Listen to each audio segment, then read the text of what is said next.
brand new episode here on 1950's Farm. So as you can see, we've got the combine out today, and we're combining the dairy soybeans, and then after that we've got the corn to harvest here, and then after that one we can then go off to our farm and harvest our soybeans. So it's going to be busy for the next few episodes.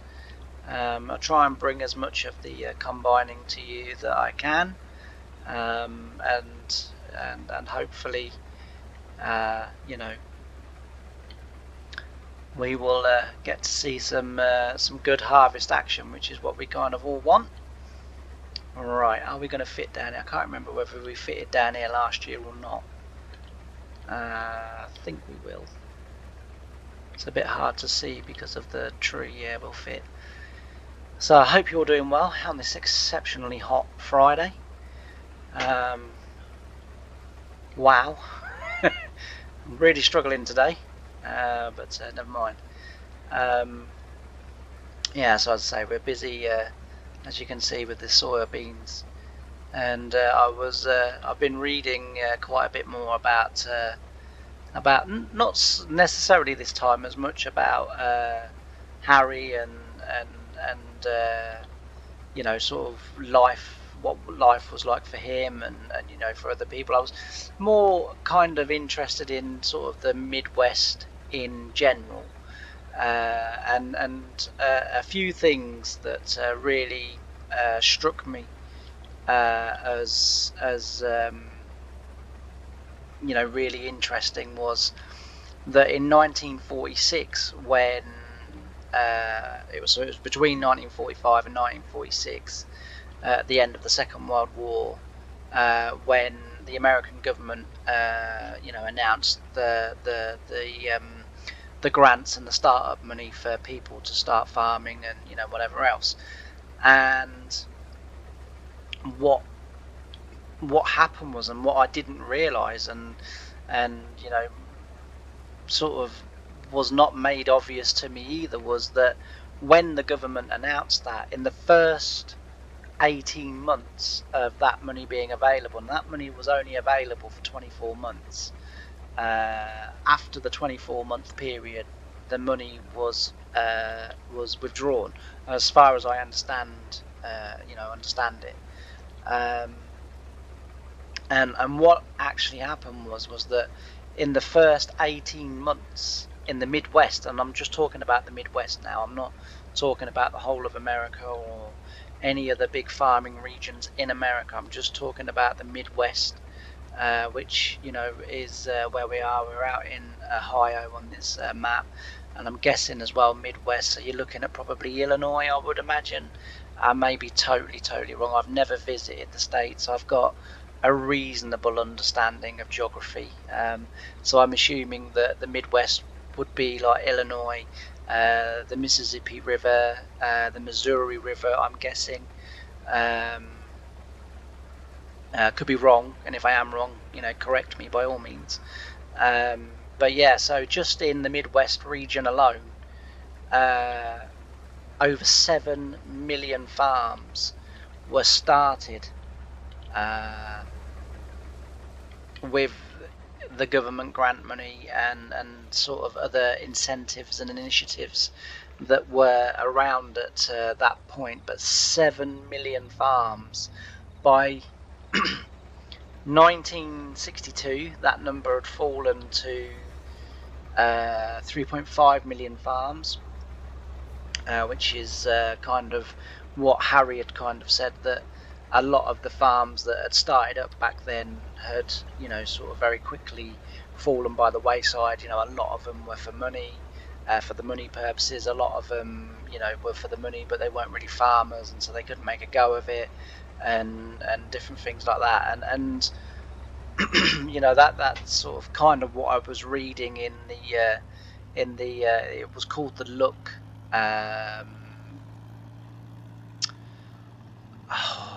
I can't remember. It was basically this group that were called Look, and they were looking at industry across America from the 1930s, which was when the Great Depression hit, America, hit farming especially, so much so that a farmer that was interviewed about the Great Depression, who survived and is still farming today, funnily enough. Um, because I say I sort of read about him and then looked him up and thought, well, that's interesting. Are they still farming today? And yeah, the family are still farming today. He's no longer with us, but yeah, the family, as are still farming, and they were from Illinois, I think it said, and yeah, so in 1930s when the Depression hit, he was getting anywhere. Well, he was getting 6 cents for his corn, a bushel, which he said back in the 1930s, in the winter time of that year, it was cheaper for him to burn his corn instead of buying coal for the fire, which I just kind of found incredible, that farmers were having to decide whether they were going to get nothing for their crop and have to buy coal to heat their homes over winter, or whether it was a case of get absolutely nothing for your crop, but you don't have to buy winter fuel. And he says that he and quite a few farmers in that area harvested their corn as normal and stored it for winter fuel, which I just find that absolutely incredible. That in the 1930s, as I say, the Depression hit farming so badly that it was said that in the 1930s, 95 out of 100 people lived on a farm of some sort. And the reason that these people lived on on the farms and what have you were because obviously they could raise crops. Not only could they raise crops, they raised animals for their meat, and sort of cows would give you meat, they would give you milk, they would give you cream, which and sort of all of the byproducts from this one asset that you had, and then at the end when that asset, if you like, had sort of gone past its best in terms of producing your byproducts, then you could kill it and obviously eat that as part of your diet, and it was as I say, very very interesting, and 95 out of 100 people and this, as I say, this is just the Midwest, this is not the United States, this is just the Midwest, lived or were either living or uh, lived or were involved in farming. That's right. But it said that about 95% of the total people population lived, as I say, on a farm of some sort. Some were proper farms, and some were just there to sort of almost self-sustain, which I just find like absolutely incredible. I think that's amazing. By the time the 1980s came, a lot of those farms, especially in the 1960s, because as I've just said, farming in sort of the late 40s and the the mid to late 40s had exploded. The money was available and on offer, and of course people were taking it up, and I suppose in a way for the existing farms that were trying to okay, live off the farm, of course, but they were trying to make it a business. That money, that little bit of sort of boost of income that would have come, that would have come, because the money was also available to farms under a certain size. I don't know whether that was. I'm going to be looking a lot further into all of this because, as I say, I just found it really, really fascinating. Um, and it was incredible. But if you were under a certain size, I don't know whether that was in acreage or hectares, as it probably would be in America, I would guess, but um, whether that would be in hectares or whether that would be in buildings or whatever, I'm not sure. But if you were under a certain size, then you would get a chunk of the money that was made available to try and help you to grow a little bit more and to sort of push on a little bit. And some farms and some farmers that I've sort of read about, sort of kind of said that how they were, in the sort of mid to late 40s because of the 30s. And the early part of the 40s, and then of course you had the Second World War, so there was no labour or very little labour. And then of course after the war, you've still got very little labour because, unfortunately, a lot of those men and women, men mainly, I guess, but men and women didn't come back. And the farm in particular, or the farmer that I was reading about, that was that was sort of talking to the people of the paper that were writing the report, that they were thinking about sort of going off to the towns and the cities looking for more permanent work where they would obviously have a permanent income, because farming really wasn't making them any money, and they were sort of struggling as badly as what they were struggling. But then this money comes along, and again, funnily enough, it's said that 1 in every 10 farms that was really struggling went out of business, but the other 9, I guess, the other 9 farms are sort of still farming and thriving today, which again is sort of quite incredible to think, really. But yeah, so it's been an absolute fascinating insight, and of course, from 1953, the Midwest experience would start to, although it was unaware of it at the time, but the great droughts of the 1950s in the Midwest were, sort of starting to in 1953 would be the first year, but this would go on through 1954, go on through 1955, 1956. I think I've got the dates in the right order. But 1956, there was a reprieve. Oh dear, we've beached on a big pile of straw. How am I going to get that off there?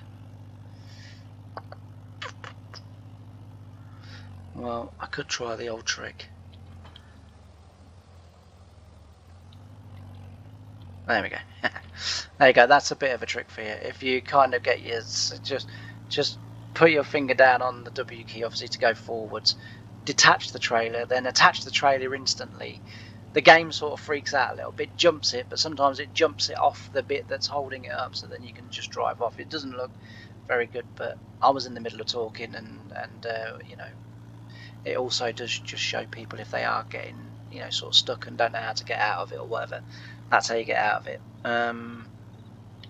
But yeah, so the 1956, the drought would ease off a little bit, and they would have sort of expected rainfall. But of course, and we know from Great Britain, because we've had over the last few years, we've had quite a few summers with severe droughts where we've just had, I mean, was it last year or the year before, we had sort of 3 months of the temperature being constantly in the mid sort of 30s, and a couple of days there it got into the low 40s, and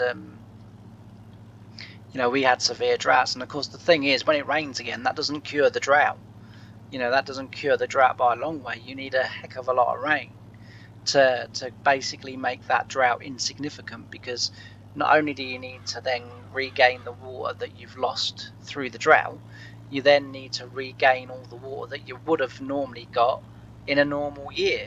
So you end up having to sort of make up 2 lots of water from what sometimes can be maybe half a day of rain or something, which obviously you're not going to do. So it the knock-on effect went into the 60s, and by the time the 60s came, and of course this was a a thing for farmers, that a lot, again, quite a few farms, because of the drought, fell by the wayside. um, you know I'm guessing the work dried up. I'm sorry, that was terrible. I'm sorry. I shouldn't have said that. I do apologise. But yeah, so the work would have sort of been very hard to carry out, in terms of the lack of water. Of course, this would have affected animals, and livestock, and not only crops. But by the early so in 1957, the first pivot irrigator was invented, and the most well-off farms in the Midwest would sort of either purchase or consider purchasing the I think it was called the central pivot irrigator, um, which, as I say, was new out. And by the early 1960s, pesticides and herbicides and stuff like that was starting to sort of become more accurate, more efficient, better. The report sort of kind of said that in the 1960s, yes, agricultural manufacturers were offering, sort of more sophisticated machinery like self-propelled combine harvesters, sort of slightly wider equipment, so slightly wider cultivators, drills, and more shears on the plough, and sort of different things like that. More improved techniques were being learnt, developed, and shared amongst farmers, and of course suddenly in other industries, like biochemistry, was starting to sort of see the importance of the role they could play in agriculture, developing the pesticides, developing the fertilizers, developing and taking soil samples, seeing what crops needed, seeing what farmers needed. I mean, the best source of research that you can do is to go out and actually ask farmers and see what their needs are. I mean, John Deere was a big advocate in the 50s and the 60s and the 70s, and probably still today. I don't really see why they would change their ethos on that, but they were massive advocates of going out onto as many farms as possible and sort of trying to learn what farmers, were sort of dreaming of and wishing for, and any adaptations they could make to any current machine that was still that was on the farm at that time, that they could improve that machine, that they could and this is the sort of thing that I kind of want to try and save and capture. And I always knew the first sort of couple of sort of 3 years on this save were going to be a much of a muchness. I've really enjoyed it, and I don't regret it for a second. And I know I've got a lot of viewers out there that really enjoy it as well, and that some sort of come on and say in the comments, well, round balers weren't invented then, and then this, that, and everything else. And like in the very first episode, I show you what I now know are corn cages, and as I had understood it, and I'd misunderstood it as it happened, I hadn't understood it correctly. I thought they were wheat cages where you would put the wheat in, but they would have a roof so that it would protect it from the rain. But no, they were actually corn cages for storing corn and then shelling at a later date. Which I'm interested.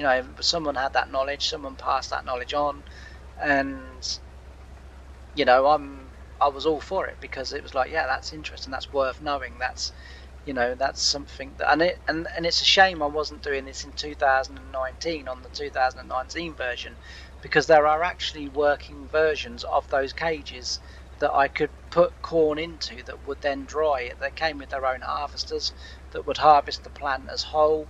You would then put it into that corn, it would then dry, and then after a period of time you could then sell that crop, and it would de-shell, and or whatever you call it over there, and it's sort of very interesting, like so yeah, I'm really enjoying the series, and as I say, this series I think is going to be running long into 2025.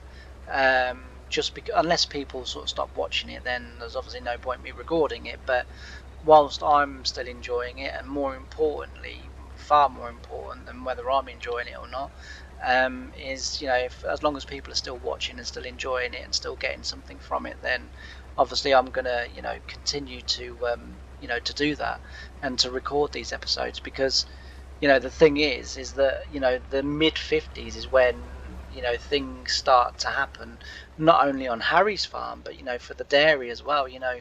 To suddenly sort of be as big as what they were, and you know to then start developing with the combines. I mean, 1953 was the year that they started to invest very heavily in new equipment, and really changing their farm,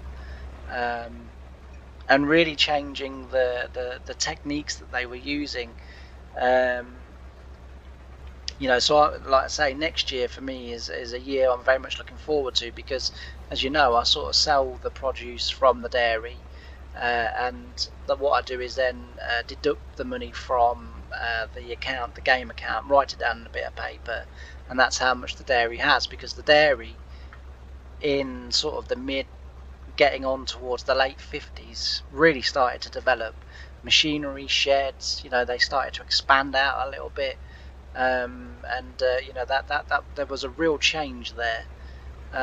So I'm sort of, as I say, really looking forward to all of this sort of happening on the save, and to start to see the change in equipment. The bigger plows, the bigger seed drill.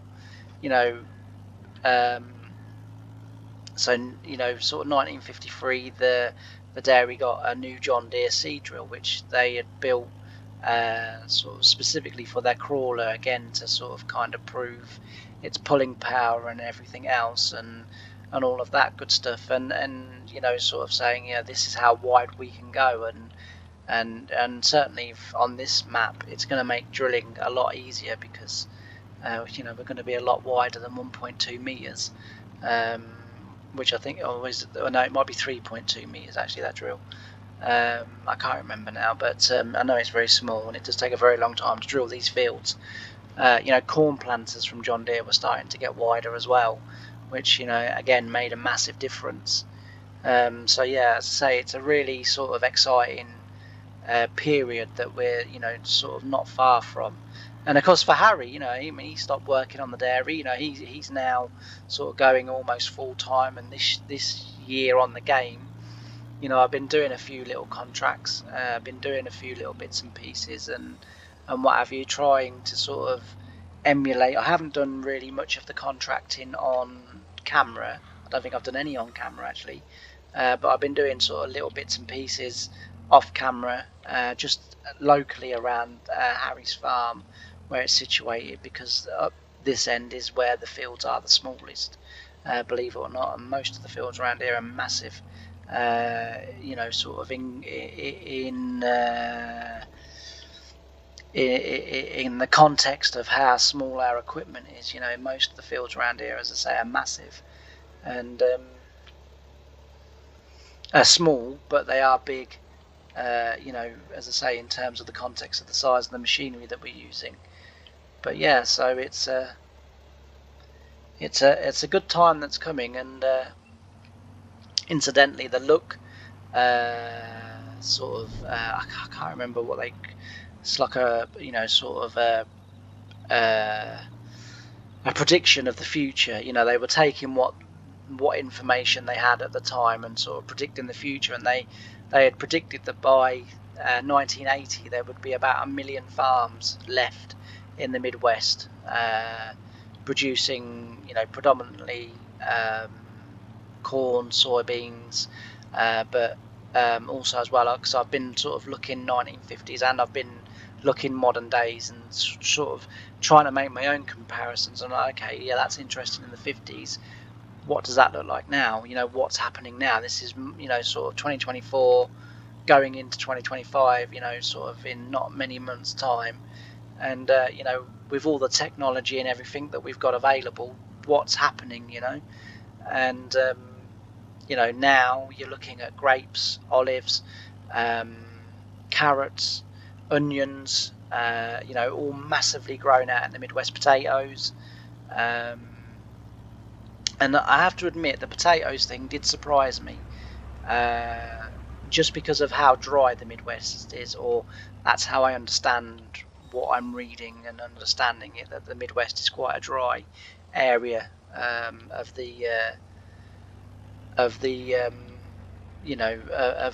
area of America. I think I'm right in saying that there is an area in or around the Midwest that's called the Dust Bowl. Again, something that I've been sort of reading up on, and I've got a few little bits and pieces in sort of future episodes coming up about that, and about how farmers back in the 1950s adapted to be able to grow crops, and different things, and also as well, why the Midwest the land is so fertile, which I found very interesting as well. A lot of it, according to what I was reading, was prairie land, and it's very rich in nutrients and able to grow, as I say, things like soybeans, corn, carrots, onions, wheat, um, and those types of crops. So yeah, it's been a really good sort of. I've spent probably about a day reading up on it, and as I say, the Look group had sort of predicted that by the 1980s there would be 1 million farms left. That they didn't think that a lot of the farms, this survey or predictions were taking place in the 60s, throughout the 60s. So every sort of couple of years they would sort of do a recalculus, if you like, a recalculation of sort of their predictions they'd made a couple of years earlier and what was actually happening. And they predicted that with the prices in 1960 falling the way they did, so the sort of 50s and the 60s were a sort of contradiction to themselves, because many farmers said it was the worst time of their sort of farming careers, and many other farmers said it was the best time of their farming careers. It was when and so it kind of sort of depended, sort of farm from farm, what sort of sort of 10 to 20 years you were having, sort of thing. And or 10 years, yeah, it's nearly 20 years if you go from 1950 to 1970, to the end of 1969, it'd be 20 years. But yeah, so it was a real thing. But the amount of farms in 1980 that were actually still farming was 2.8 million. So they had sort of estimated how many farms were going to go out of business. But now, so we remember earlier that it was, sort of 95 out of 100 people that were living or involved in farming in some way. And suddenly that number has now dropped to 25 out of 100 people. Most people were travelling to towns and the cities, around, to look for work. And it is said that one of the big contributing factors to that was that public transport, sort of 10, 15, 20 years later had existentially grown and become much more widespread and much more common, and that people could jump on buses, they could jump on trains, and go to work in the bigger towns and cities. And one question that I do have for the sort of American watching and listening audience is, so in the 1960s and through into the 1970s, we had a fella called Dr. Beecham, and Dr. Beecham systematically is responsible, in the view of many, not my view, in the view of many, for destroying the rail network in the UK. So basically, I live not too far from Long Sutton and Sutton Bridge, and in the 60s, there was train stations in both of these really tiny market towns, but there were train stations. And the trains would, I mean, my mum and my dad will tell me that, very often when they were courting, when they were young, they would get on the train, they would go to, Hunstanton or wherever, on the train, and Sutton Bridge was actually a railway bridge, not a road bridge, back then, and and obviously that would lead all the way to Kings Lynn, onto Hunstanton and Heacham and places like that. My dad grew up in not far from, well, grew up in Throckenholt, and Throckenholt had a train station, only a very small train station. My dad took the train station itself is still there, even though the tracks and everything have gone. But the people that owned the train station, or that bought the train station off the British Rail, have converted it into a house. And so the train station itself is still as it looked back then. It's just now a house. But yeah, so it's my question to, as I say, the people living in America is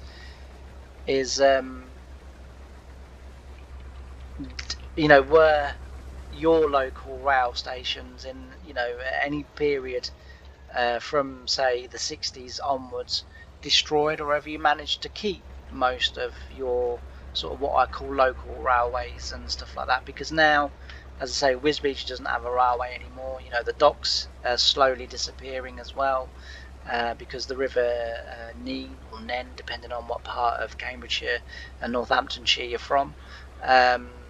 Northamptonshire, it's the River Nen. In Cambridgeshire and Wisbech and places like that, it's the River Nene. And of course the River Nene runs from Wisbech through Sutton Bridge out into the Wash and then out into the North Sea.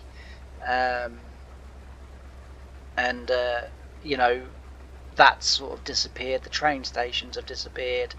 The nearest airports around here are, I guess I would say Norwich, probably East Midlands, Luton, maybe Gatwick. I don't think they're a million miles away, but so as I say, were the rail stations sort of taken away? Was there anyone that was kind of responsible, or did they stay, and they're still as thriving today as they were back then? I'm just sort of kind of interested to know, because as I say, in this country he's regarded as the man that killed the railway.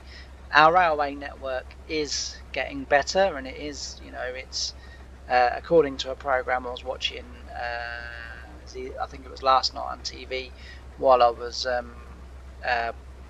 playing on my own save, and apparently we now have the second safest railway system in the world, which I took that with a pinch of salt when you consider the countries that are probably ahead of us, i.e. Japan, China. I would guess that, but anyway, that's what the TV kind of said. But like I say, that was a big healthy pinch of salt with that one. So they are getting there. They are getting back, but we're not getting local railway stations back. We've tried and tried and tried, as far as I can understand. Like, sort of, I was asking my mum about it and what have you, and my nan when she was alive as well. And I was sort of saying to her, why didn't people? And she said, well, people did make a big fuss, but we weren't listened to as always, and government knows best, and this, that, and everything else. But the petitions have been going on, my nan said, since the sort of 60s, 70s. But as far as I can tell now, because I have looked it up, those petitions have stopped and ended. So it doesn't look like we'll ever get the sort of local railways back again. But I'll be interested, and not just America, like other countries. Was there a period in history in the last, say, 30, 40, 50 years, 60 years, 70 years, where your infrastructure of the railway was, sort of depleted? I mean, it basically only left us train stations at major cities and major towns in this country, but little sort of market towns and stuff like that, were forgotten about largely. But as I say, that question comes about because in the 60s and the 70s in America, or the late 50s, 60s in America, people were turning their back on farming and using the public transports to go to the bigger towns and cities to find work, and work that was better paid as well. We mustn't forget that. For the labourer on a farm, you were going to earn far more money, in towns and cities than you ever were working on a farm. And I don't think that's necessarily the case today. I would be surprised if that was still the case. I think farming is on a par with all of the other industry or other opportunities, if you like, in the towns and cities. I don't know. I mean, yes, of course, there's going to be jobs that are more valuable, if you like bankers and stuff like that. But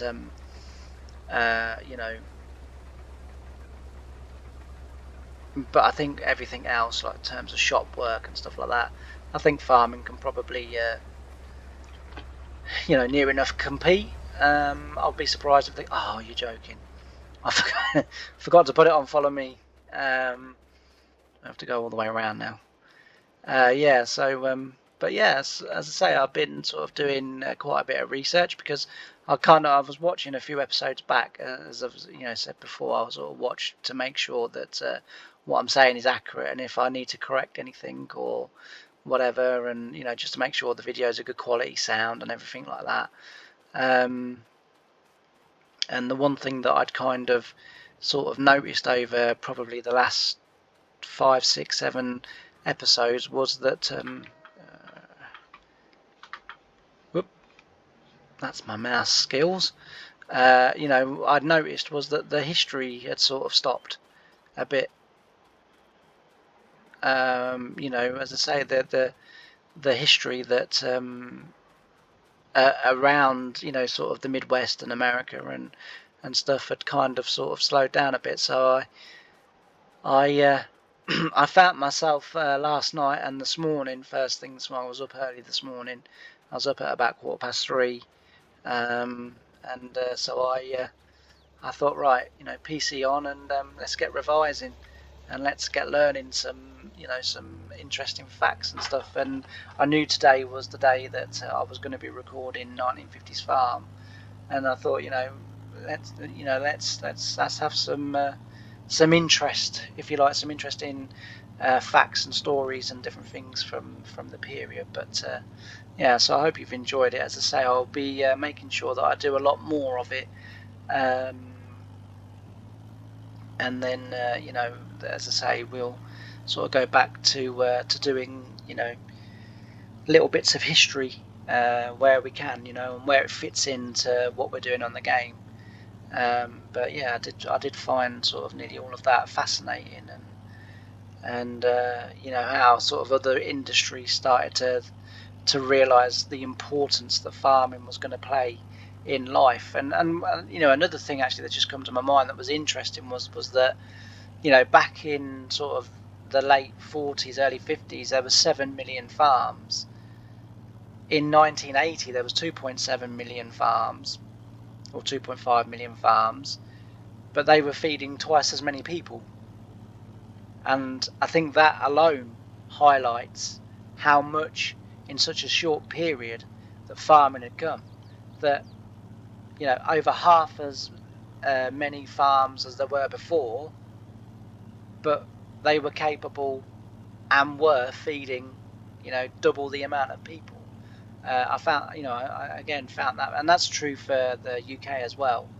Because I have done sort of a little bit of sort of researching and what have you here as well, and that's true, as I say, for the UK as well. So, but yeah, I sort of I found again that quite interesting that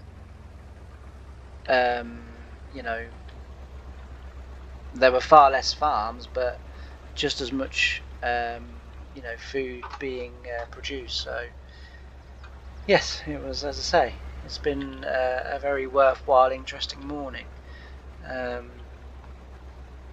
what I'm going to do is I'm going to run the farm all down to the shed. I'm going to tip the soybeans in the shed, and then I'm going to call that it for this episode.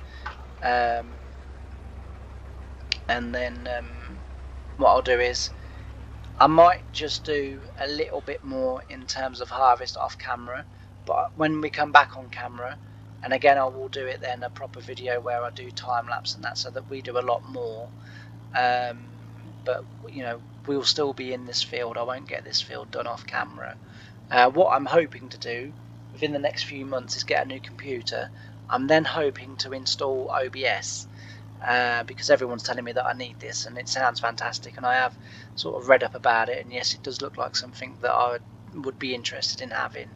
And then I'm going to start doing way more live streams on this game. So, you know, one afternoon or one evening or whatever, we'll do 3 or 4 hours of me sort of, you know, yakking away, talking away while I'm doing some work, and I think that would work quite nicely as well. So you know, but that's a few months away, and we can also do that for like the farm manager, and you know, we can do that for any series really. You know, I might even do a specific series on you know, a particular map that will just be a live stream series, and therefore that will be an interactive series where during the live streams you'll be able to tell me what you want, you know, what I should do, you know. So basically you could like run the farm via me, if you see what I mean. Like, I'm just the person that implements everything that you kind of say and want to do, and I think that might be quite interesting as well. So yeah, you know, exciting stuff coming up.